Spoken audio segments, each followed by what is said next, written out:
నీకు సంతోషం ఉంటే ఆయన చేసిన మేలు తలుచుకుంటే ఎన్ని ఉపచారములైనా చేసి కృతజ్ఞతను ఆవిష్కరిస్తారు. అందుకే పూజ అంటే పరవశ స్థితి.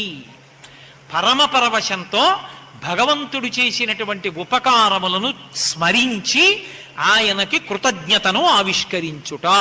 అంతేకాని దీపం ఇటు తిప్పనా అండి, దీపం అటు తిప్పనా అండి, అగరవత్తులు 2 వెలిగించాలా అండి, 1 వెలిగించాలా అండి, ఏది చేసినా ముందసలు లోపలి భావన తెలుసుకో.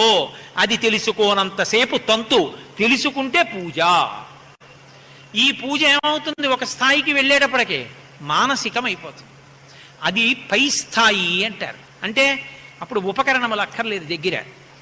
ఆ కృతజ్ఞతాభావం లోపల బాగా పెరిగిపోతే మనసు వెంపర్లాడిపోతుంది పూజ చేస్తానని.